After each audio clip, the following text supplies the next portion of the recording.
హరి ఓం.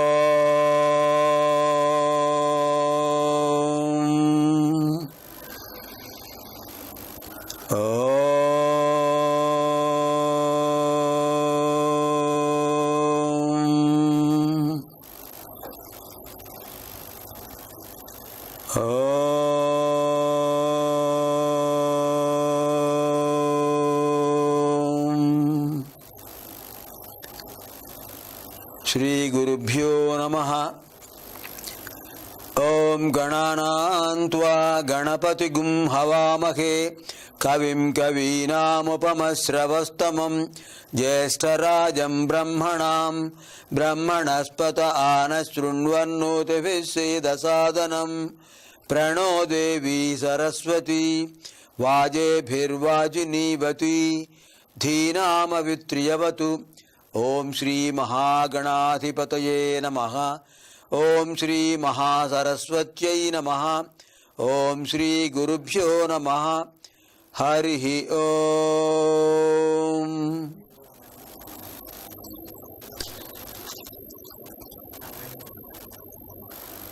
ఏతత్ భానువాసరే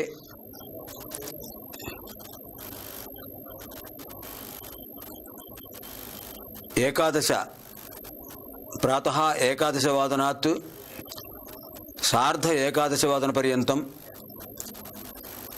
తథైవ సాయంకాలే సార్ధచతుర్వాదన సమయాత్ పంచమవాదనపర్యంతం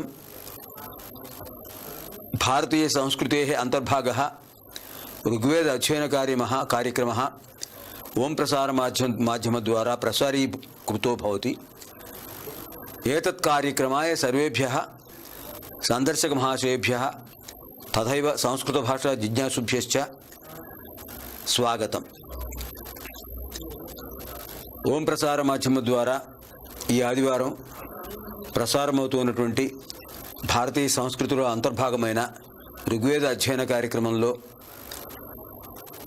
ఉదయం 11 నుంచి 11:30 వరకు, సాయంకాలం 4:30 నుంచి 5 గంటల వరకు కూడా ప్రత్యేక ఆదివార కార్యక్రమం. దీనిలో మనం ఋగ్వేద అధ్యయనం గత కార్యక్రమంలో గణపతి అథర్వశీర్ష సూక్తాన్ని కొంత తెలుసుకుందాం. మిగిలిన విషయం ఇప్పుడు తెలుసుకుందాం. ముందుగా వేదమాతృస్తవం, ప్రణవనాదస్తవం.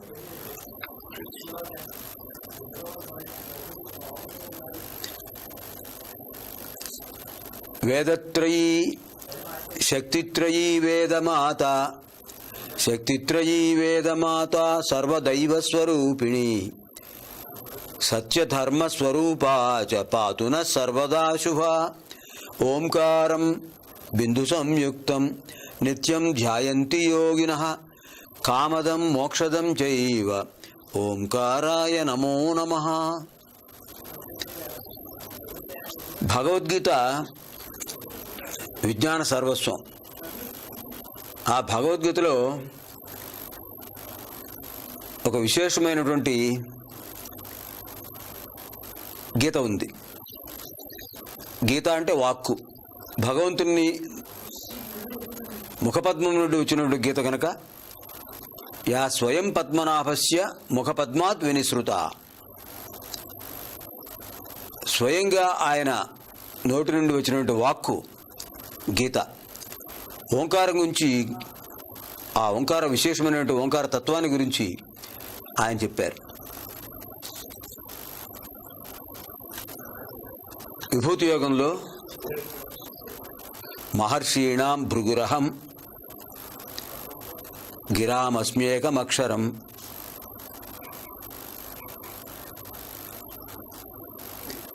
మహర్షులలో భృగు మహర్షిని, అక్షరాల్లో ఏకాక్షరాన్ని, ఓంకారాన్ని అని చెప్పారు. అటువంటిది ఓంకారం. ఓంకారం భగవత్ స్వరూపం. అంతేకాదు, అక్షర పరబ్రహ్మయోగంలో మరో విశేషం ఉంది. ఓమిత్యేకాక్షరం బ్రహ్మ వ్యాహరన్ మా మనుస్మరన్ యః ప్రయాతి త్యజన్ దేహం సయాతి పరమాం గతిం.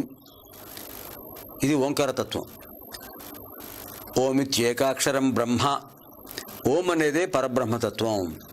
వ్యాహరన్ మాం అనుస్మరన్. ఆ ఓంకారాన్ని ముందు ప్రయోగించి తర్వాత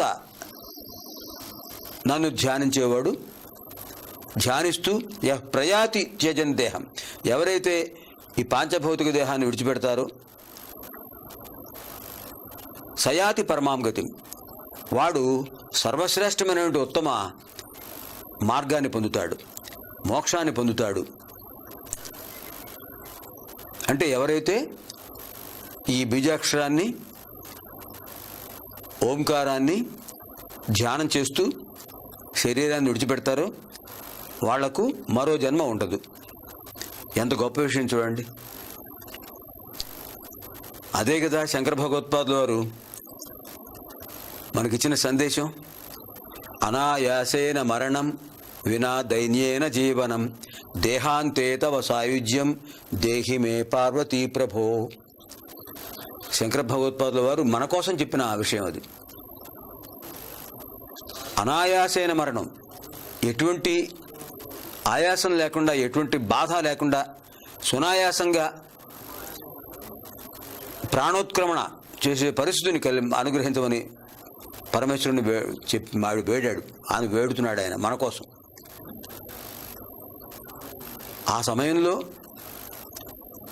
ఎన్నో రకాల ఆటంకాలు వస్తాయి. ఓంకారాన్ని ఉచ్చరించడానికి అవకాశం లేకుండా కంఠంలో కఫం అడ్డుపడిపోతుంది, మాట రాదు. బంధువులు, మిత్రులు, పుత్రులు అందరూ కూడా చెవి దగ్గర ఉండి నారాయణ నారాయణ నారాయణ నామస్మరణ చేస్తుంటారు. అది వింటుంటాడు, అందాం అనుకుంటాడు, మాట రాదు. అందుకని శరీరంలో పంచ జ్ఞానేంద్రియాలు, పంచ కర్మేంద్రియాలు, అంతఃకరణ చతుష్టయం సవ్యంగా ఉన్నప్పుడే ఓంకారాన్ని ఆరాధన చేయడం, ఓంకారాన్ని ఉపాసించడం అలవాటు చేసుకుంటే ఈ అలవాటు అప్పుడు కూడా కొనసాగుతుంది. అది మనకిక్కడ శ్రీకృష్ణ పరమాత్మ చెప్పిన సందేశం.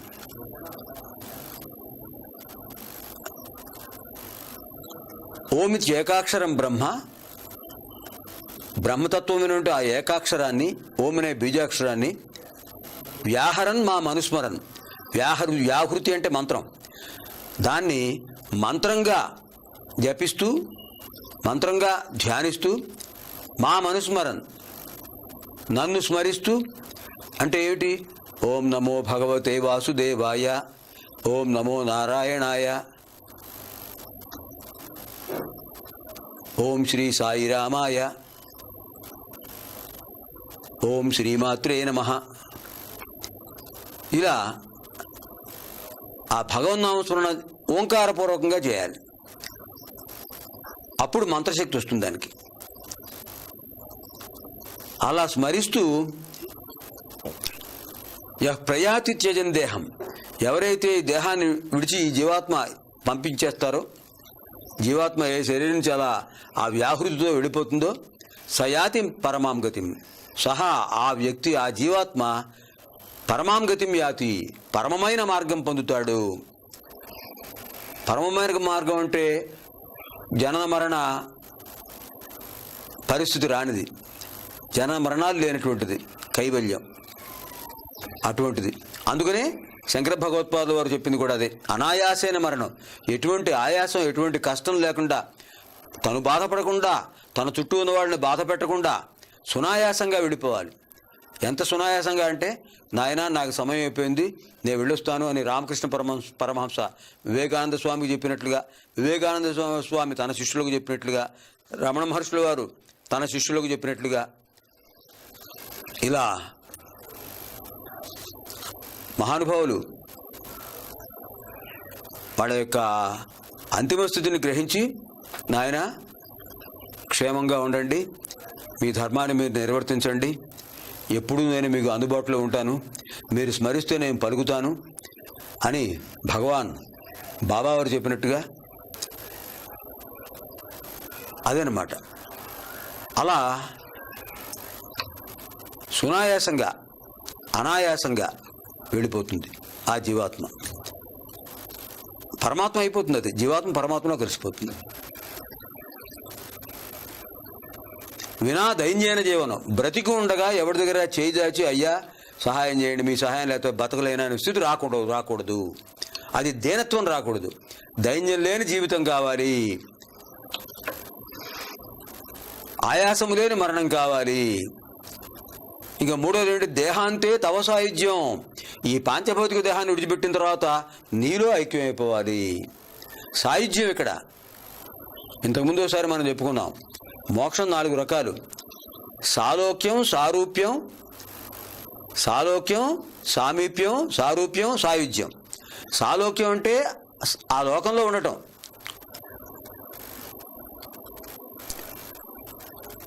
ఆ లోకంలో ఉండటం. అక్కడ మళ్ళీ ద్వైత స్థితే. రెండోది సామీప్యం, అప్పుడు కూడా భగవంతుడికి సమీపంగా ఉండటం, అది రెండోది. దీనికంటే అది గొప్పది. సాలోక్యం కంటే సామీప్యం గొప్పది. సామీప్యం తర్వాత సారూప్యం, ఆయన ఆ చతుర్భుజుడైన విష్ణుమూర్తి ఎలా ఉన్నాడో వీళ్ళు కూడా అదే రూపంతో ఉంటారు, అదే రూపం. సారూప్యం, స్వరూపత్వం వచ్చేస్తుంది. సాలోక్యం కంటే సామీప్యం గొప్పది, సామీప్యం కంటే సారూప్యం గొప్పది. సారూప్యం కంటే విశేషమైనటువంటిది సాయుధ్యం. అదే ఇక్కడ భగవత్పాదుల వారు అడిగారు, దేహాంతే తవ సాయుధ్యం, ఐక్యం అవటం. ఇంకా అద్వైతం అది. ఆ జీవాత్మ పరమాత్మ వేరువేరు కాదు, జీవాత్మ పరమాత్మలో కలిసిపోయింది, అది సాయుధ్యం. ఆ సాయుధ్యాన్ని వాళ్ళని కోరుకుంటున్నారు. దేహిమే పార్వతీ ప్రభో, అది మనందరం కూడా కోరుకోవాల్సింది. ఈ లోకంలో ఉన్నంత వరకు మన బాధ్యతలు మనం స్వీకరిస్తున్నాం, మన ధర్మాన్ని మనం నిర్వర్తిస్తున్నాం. దీని తర్వాత ఏమిటి అనేటటువంటిది మనం ఆలోచించాలి. అందుకే మనం ఈ ప్రయత్నాలన్నీ కూడా సత్సంగత్వే నిస్సంగత్వం, నిస్సంగత్వే నిర్మోహత్వం, నిర్మోహత్వే నిశ్చలతత్వం, నిశ్చలతత్వే జీవన్ముక్తి. ఆ నిశ్చలమైన తత్వం పొందడానికే ఇవన్నీ.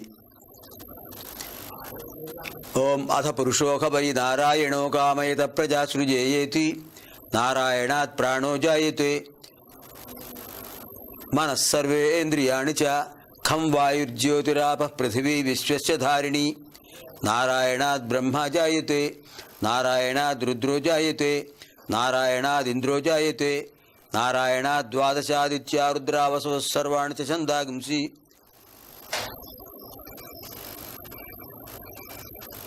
నారాయణాత్ ప్రజాపతయః ప్రజాయంతే. ఈ విధంగా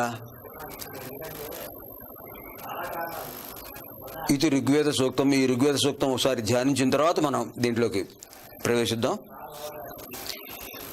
ఇంకా ఇంతకుముందు మనకు చెప్పారు, ఇంకా ఇంకొక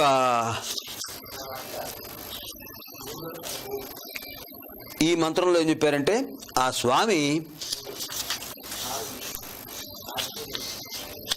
అన్ని దివ్యత్వం అంటే ఏంటండి? సర్వజ్ఞత్వం, సర్వశక్తిమత్వం, సర్వవ్యాపకత్వం.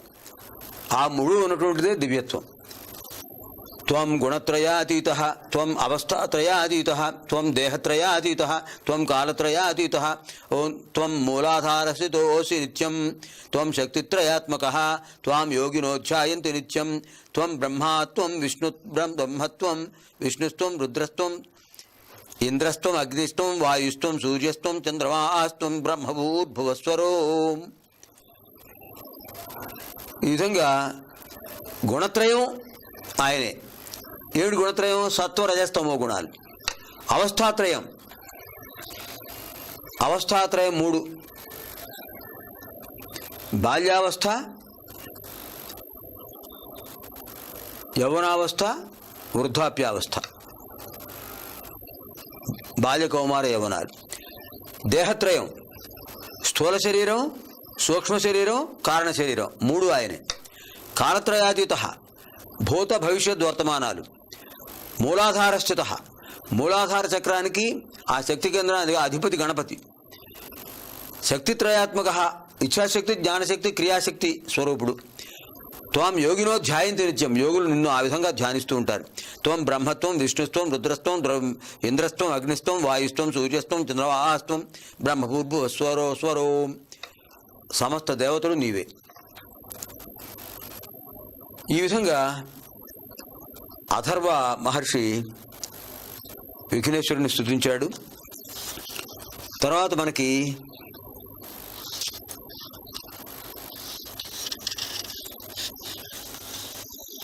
ఇంకా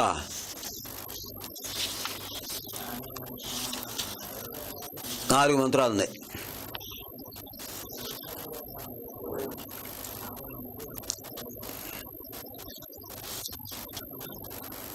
గణాదీం పూర్వముచ్చార్య సవర్ణ వర్ణాదీం తదనంతరం అనుస్వార పరతర అర్ధేందులసితం తారేణ రుద్ధం ఏతత్వం అనుస్వరూపం గణార పూర్వరూపం అకారో గకార పూర్వరూపం అకారో మధ్యమ రూపం అనుస్వారశ్చాంత్య రూపం బిందురుత్తర రూపం. నాదసంధానం సగుంహితాసంధి సైషా గణేశ విద్యా గణక ఋషి నిశ్రుద్గాయత్రీ ఛంద గణపతిర్దేవత. ఓం గం గణపతయే నమః. ఓం గం గణపతయే నమః. ఇక్కడ ఏం చెప్పారంటే అథర్వణ మహర్షి ఏం చెప్తున్నాడంటే, ఇక్కడ ఆ విఘ్నేశ్వరుడి యొక్క శుభకరమైన గుణాలను వర్ణించేటటువంటి ఒక పవిత్రమైన గణేశ విద్య ఉంది. ఆ గణేశ విద్య అనే మంత్రం, ఆ గణేశ విద్య అనే మంత్రాన్ని ఇక్కడ చెప్తున్నారు. అందులో గకారం పూర్వరూపం, అకారం మధ్యమ రూపం, తర్వాత చివర అనుస్వారం ఉంది. అంటే గం, గకార అకార అనుస్వారాలు, బిందు ఉత్తర రూపం.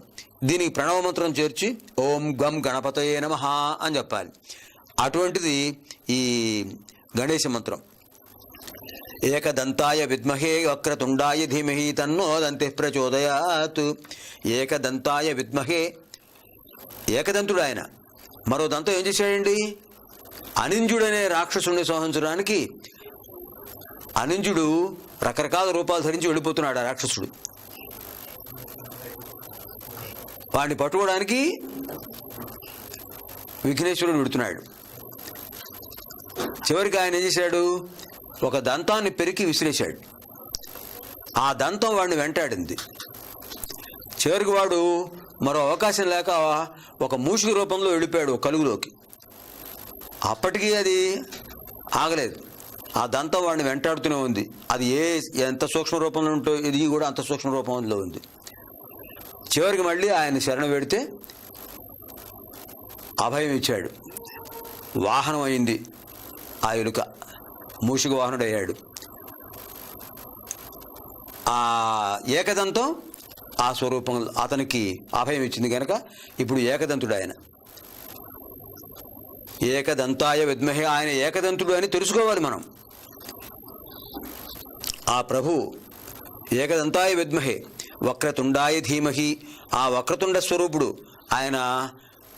తుండం సంస్కృతంలో తుండము అంటారు, తెలుగులో తొండము అంటారు. ఆ తుండము దక్షిణావర్తంగా ఉంటుంది. విఘ్నేశ్వరుడి ప్రతిమ చూడండి, విఘ్నేశ్వరుడి ప్రతిమ కానీ విఘ్నేశ్వరుడి యొక్క చిత్రపటం కానీ చూడండి, ఎప్పుడు కూడా అది సరైన రూపంలో ఉండాలంటే దక్షిణావర్తంగా ఉండాలి. అంటే ఆ తొండం ఆయన యొక్క దక్షిణ కరస్థం వైపు ఉండాలి. ఆయనకి 2 చేతులు ఉన్నాయండి.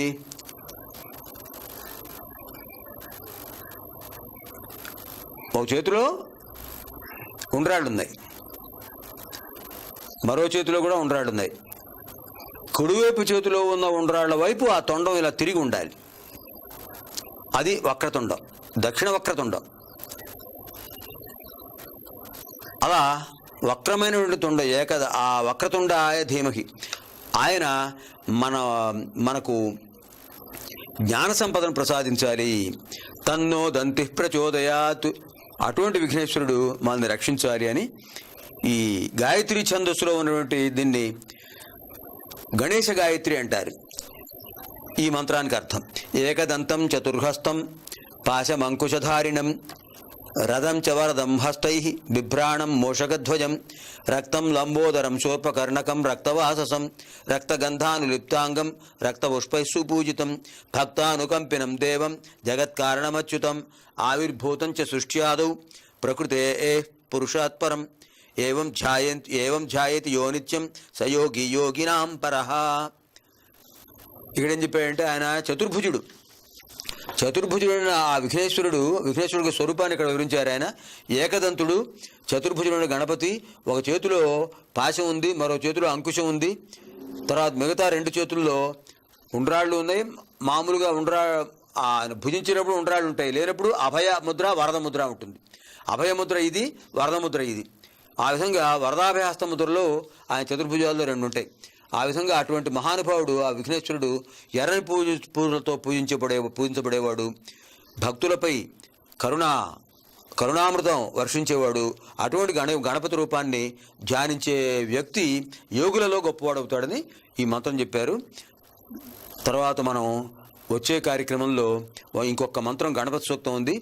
అది అయిన తర్వాత ఈ వశిష్ఠుడు దర్శించినటువంటి మంత్రాలు మిగతావి చూద్దాం.